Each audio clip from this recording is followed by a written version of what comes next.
Thank you very much, Chairman, and good afternoon, everyone. Good to see so many people here this afternoon. I've got a great task after you've had a large feed at lunchtime, just to sing you to sleep with some nice, gentle economics, and then Harley's going to wake you up afterwards. So here we go. A relatively short slot, what I'm used to, but I'm sure you'll get some benefit from this. What I want to do is use 2012 as a bit of a backdrop to talk about three main elements that are big drivers of profitability: cost, yield, and price, and try and pull them all together for some quick fire messages for you to take away. So let's start by looking at costs to start with, and the graph here is just looking at some key components of profitability.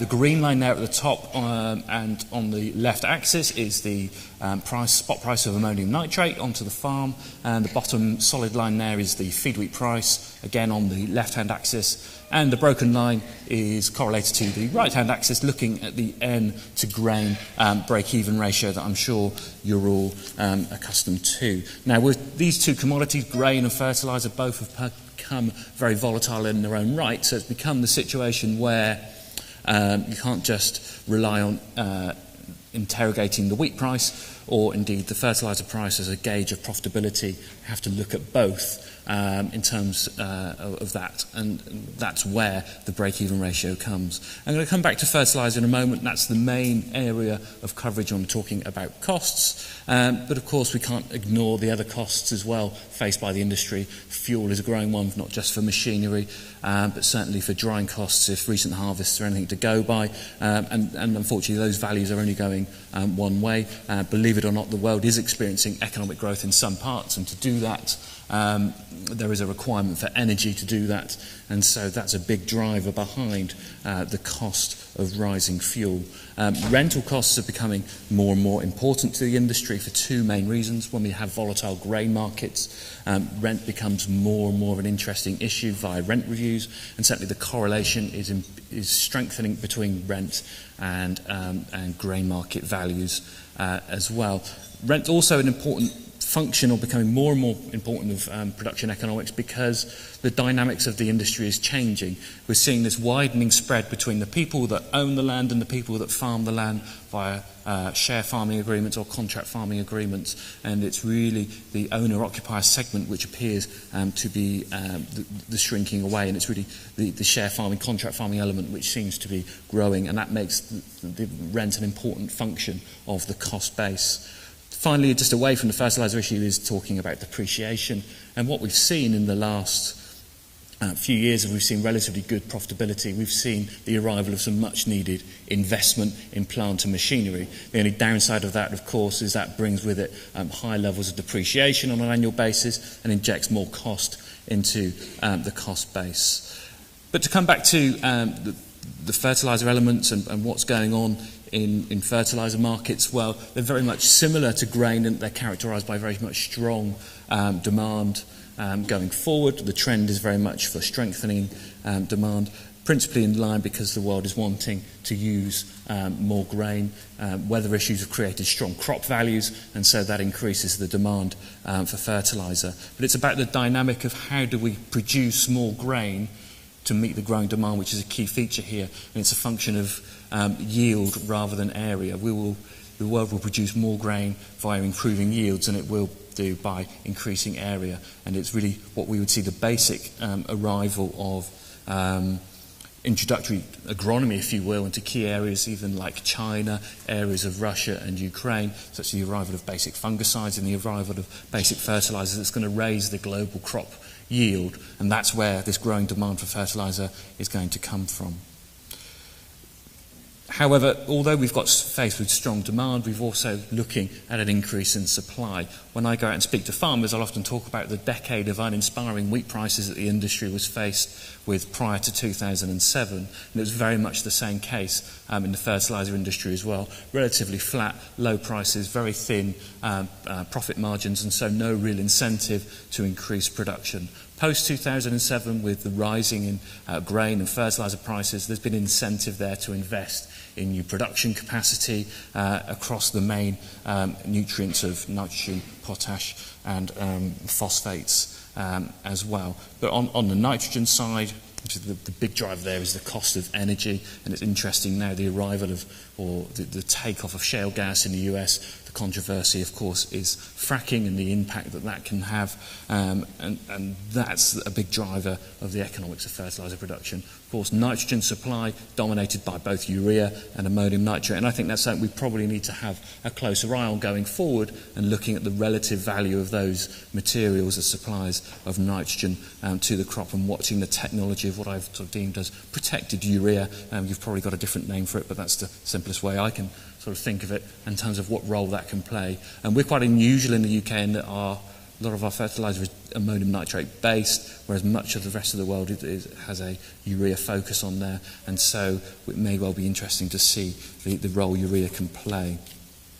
On the P&K, well, they're very much mined commodities, and the investment is going into processing capacity, and I think they're going to be even more important to watch than the nitrogen. We know, looking at current forecasts, that the supply and demand balance for nitrogen going forward to 2016 is likely to move in favour of stronger supplies. Of course, the risk there is exposure to the macroeconomy and fluctuating energy prices, but certainly there is intent there to bring more production capacity online. P&K, because we're basing these on these mined commodities, they're a little bit more sensitive, and there's only a finite amount of those commodities to go around, and so what the price is trying to do is trying to make growers around the world use that as efficiently as possible, and using these in more precise ways rather than just blanket application that we may well have be used to. So one of the key questions we're faced with going forward is in terms of do higher crop prices justify using more nitrogen, for example, on crops, and this takes us back to the basics of the nitrogen to grain ratio, or the nitrogen to feed wheat ratio, as I've put together in this matrix. So along the top of this matrix we've got the ammonium nitrate price from 250 to 350 pounds a tonne, and down the left hand side of the matrix there the feed wheat price off the farm at 150 to 210. And to put this into context, I've extracted this table from the nitrogen management guidelines for winter wheat, and the shaded area in the middle there suggests that between 3 and 8 of the ratio, adjustment isn't really worthwhile. And so we can see within that there isn't really scope to adjust those applications in the general sense. And I did some back of the envelope calculations, and assuming wheat at £180 off the farm, we'd need to see ammonium nitrate fall below £200 a tonne just to justify using more product on the crop, and flipping it the other way around and assuming a fixed price of nitrogen at £300 a tonne for ammonium nitrate, and then we'd need to see feed wheat rise above £290 a tonne. This is very general, and of course there'll be very specific circumstances that this applies to. So that's sort of the whistle-stop tour of the cost element. I wanted now to focus really on the yield situation. Of course, unfortunately 2012 yield-wise will leave a scar in this industry for many years to come, and a scar that will really take some years to heal, and the scar on our confidence in the ability to forecast yield. From a UK perspective, it's one of our big strengths in the global marketplace, and we have, believe it or not, relative yield stability compared to the rest of the world. Unfortunately, 2012 was a big extreme and has dented our confidence in being able to do that. The graph here, you very much have been exposed to in previous presentations, I'm sure, the progress of the UK national wheat yield. 2012 really was unprecedented, and the biggest attachment in percentage terms from the 5-year average, the biggest we've seen since 1976. But of course the driver of that was complete opposite to what was seen in 1976. Just to really put some regional perspective around here, the map here just showing you the percentage changes in the yields on a regional basis against the 5-year average.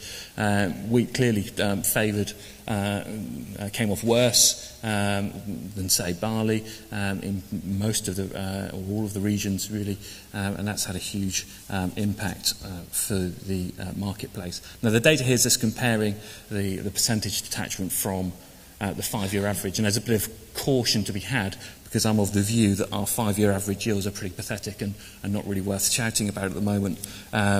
And that's really not a representation of where we should be expecting our yields to be. If we consider we had 2011, the drought year, 2010, dry spring conditions, 2009, a crop that was poorly established in the autumn prior, 2008 is really the only overperforming year we have in our 5-year average. So if we were to look at our yields against what our expectation was, then we'd be seeing far bigger declines against it. So just a bit of caution when we're discussing the role of yields. What I want to do now is really talk about the economic impact of these lower yields. That's really what I'm interested in. And to do this, we also use this, our sensitivity tool, margin calculator. We use this with a number of farmers talking about managing variable yields and variable prices.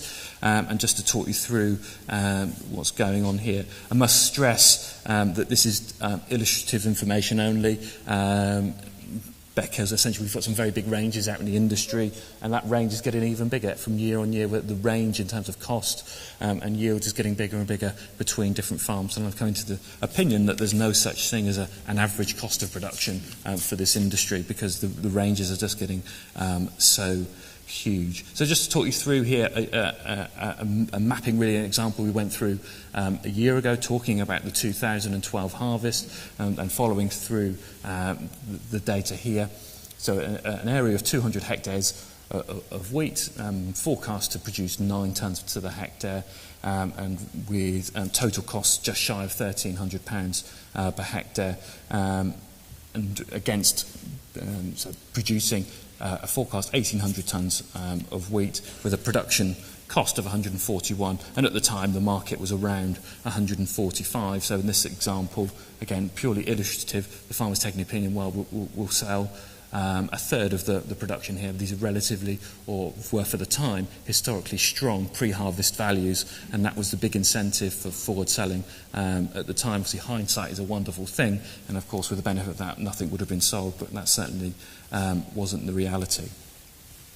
And so looking from a year ago, this is where the budget area was forecast, and certainly things weren't looking as good as they were through 2011. And as we progressed to harvest, it quickly became apparent that yields were going to underperform, and in this circumstance we've seen the yield fall from the expected 9 to a realised 7 tonnes per hectare. So all of a sudden we've added £40 a tonne onto the production cost, so the production cost now is rocketed to £180 a tonne. And also, not only we haven't just sold a third of the crop forward, we've actually sold close to half of the crop forward, and so are much less able to benefit from the price rises that we saw in the market. So the reality really has been shifted left and down on this matrix. Basically, the reduction in yield to some extent is compensated by the higher crop prices in the spot market. So I think the only really shining light that we've had from 2012 is looking at these stronger prices, and it's really been a get out of jail card for the industry. And I think this certainly isn't the worst case scenario, because the only thing that's basically bolstered the price, or the main thing that's bolstered the price, has been the US drought. Had we not had the worst US drought in 50 years, we wouldn't be looking at feed wheat at £220 on the May futures now. We were looking at wheat price at around £120 on the wheat price. You take into account bushel weight claims and everything on top of that, it wouldn't have been unrealistic to see prices under £100 a tonne. So I think it's worth putting all these things into perspective and seeing where we are. And of course, there's been some spillover impact into the November 13, the new crop position, although the biggest constraint there is the condition of the crop, the confidence in the yield, not just because of the condition of the crop, because we've got this big fear of what we saw in 2012. Just to round up to talk about the price situation, so we're at record prices now. We've gone through several days now setting new price records. If you look to the left-hand side of the graph there, pre-2007, that's the tail end of really the decade of uninspiring prices that really in some cases we may be paying for now in terms of underinvestment in technology, because the returns just weren't there. Interestingly, I spend a lot of my time going out speaking to farmers. In my career so far, I've been talking about what's driving the price, and then largely was always talking about the global forces of supply and demand. Such has the nature of 2012 been in the UK that we've actually seen the UK being a significant price driver of itself, essentially because of the yield issues and the production issues, the quality issues. The UK's had to transform very quickly from being a net exporter of wheat to being a net importer. How do you turn from being a net exporter to a net importer, where you increase your price relative to the world price to choke off exports and to stimulate imports? And I would suggest that that's added somewhere in the region of around £20 a tonne to the baseline feed wheat price that we see in the UK. The US drought has been the big issue globally, underpinning feed grain prices. The third consecutive weather season or weather issues that we've seen for the US maize crop. The feed grain situation was tight globally, but even before we got into 2012, and the US drought has basically taken a tight situation and made it even tighter. We have to see these high prices because what the market is trying to do is trying to regulate the demand for feed grains. Essentially, there just isn't enough supply to meet the growing demand. So 2012 will be extreme in that it will buck the trend in terms of this long-term demand growth. And I think that just really illustrates the severe nature of that. On top of that, we've had production issues for maize in Europe. We've had a drought in Southeast Europe, and that's really sparked another issue, and that Europe's had to be basically bringing in alternative feed grains. And the last time we had a major feed grain issue was 2007 in Europe, and we imported a lot of Brazilian maize. Then 5 years later, we've got a feed grain issue, but we cannot import the same volume of Brazilian maize because there's a big GM barrier there as well. So that's adding further support to the price, and it's probably going to continue to fuel the debate on Europe's perspective on GM. On top of the maize, the feed grain issues, we've had wheat issues as well, and so with the Russian drought as well, we've seen much less availability from the world's main exporter, and that's started to add premium to wheat over feed grains and giving further support to the price. And I think this is really is giving huge support to the new crop price. So again, it is really the silver lining to what has been a huge cloud in 2012, both metaphorically and literally, of course. So just to close, just some of the take-home messages I want you to take with you. I think we really need to get this industry looking more at this cost awareness. We have a high-cost industry, not because it's an inefficient industry, but because the raw materials of what we use in terms of fertiliser, fuel, and plant and machinery, the costs have elevated across the board. And that really supports the need of having precision management, because that's going to start to pay dividends in the coming years. We've now got volatile input and crop markets.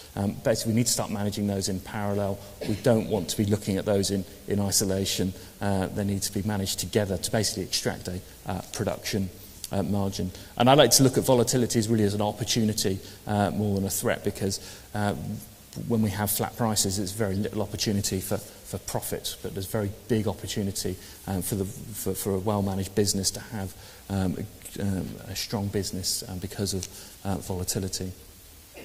Again, the point on yields is that, yes, our confidence has been hit. The industry's confidence in its yield forecast has been hit by the events of 2012, but long term, it is our strategic advantage in the world market in terms of the stability that it produces. And I think probably the main point I want to try and get home is the fact that we've got very high prices at the moment for 2013, but there's a danger that we can see a complacency towards that and a complacency towards profit levels. And although we've got issues with our 2013 crop in the ground at the moment, the biggest threat to the price is coming from the global environment. So the price is going to move irrespective of what's happening in the UK. So the biggest threat at the moment is that we see more normal weather globally. There's a long way to go until harvest 13, but that's the biggest threat. It's also the biggest unknown. So I'll leave that with you. Thank you very much.